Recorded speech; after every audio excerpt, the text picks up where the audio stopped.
ওমা বলো, কি রান্না করছো আজকে? আজকে তো গুরু পূর্ণিমা, সেই জন্য হবে লুচি। তা লুচির সাথে কি কি মেনু হচ্ছে তো চলো দেখে নাও।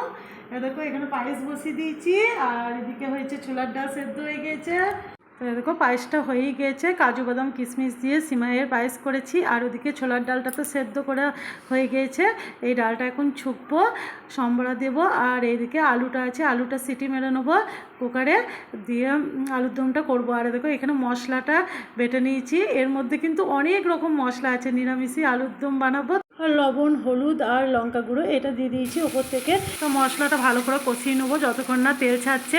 আর বন্ধুরা, তোমরা কে গুরু পূর্ণিমা করলে সেটাও কমেন্টে জানিও, মানে যারা দীক্ষা নিয়েছো তারাই তো করতে পারবে।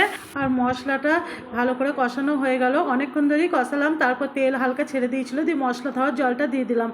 এরপরে দেখো আলুটা সেদ্ধ করে নিয়েছিলাম প্রেসার কুকারে, তাই ওটা দিয়েও এবার বেশ কিছুক্ষণ কষাবো এই আলুর দমটা। আর কি বলতো, এটা গা মাখামাখাই করবো, বেশি ঝোল করব না। আর আলুর দম এই ভালোই লাগে এই গা মাখামাখা করতে। আর একটা কথা বন্ধুরা, দেখো আমরা যে গুরু পূর্ণিমাটা পালন করছি, কিন্তু ধরো দীক্ষা নিয়েছি বলে করতে হচ্ছে, কিন্তু জীবনে আমরা যখন জন্মাই তারপর থেকে প্রথম শিক্ষাটা কিন্তু আমার মা বাবাই দেয়। তারপর সেই শিক্ষা থেকে তারপর আস্তে আস্তে আমরা বড় হতে থাকি। তাই আমার মতে বলে যে জীবনে বাবা মাই আগে আসল গুরু, তারপরে আমার দীক্ষা গুরু। তো যাই হোক বন্ধুরা, দেখো সবগুলো একবার দেখিয়ে দিলাম, ছোলার ডাল, সিমইয়ের পায়েস, আলুর দম, আর এদিকে লুচিগোনা ভাজি। আর লুচিগুলো দেখো, একটা তোমাদেরকে টিপস দিই, দেখো অনেকজনা লুচি যখন বেলে না অনেক কটা থালা করে, কিন্তু আমি কি করি বলো তো, ওই একটা থালার মধ্যেই লুচি কটা বেলি। তা দেখো একটু লেগে যাবে না, একটাও ছিঁড়বে না, মানে একটা রাউন্ড হয়ে হয়ে লুচি কটা একটার পর একটা সাজিয়ে সাজিয়ে সাজিয়ে সাজিয়ে আমি লুচি কটা বিলে নিই।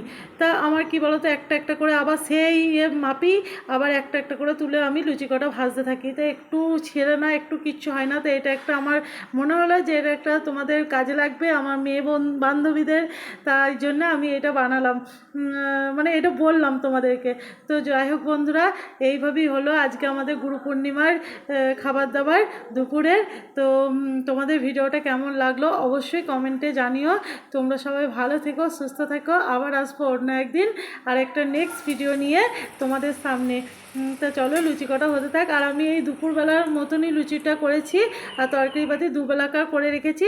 আর দেখো কড়াইয়ে তেলও আছে, যদি প্রয়োজন হয় রাতের জন্য আবার আলাদা করে নেবো।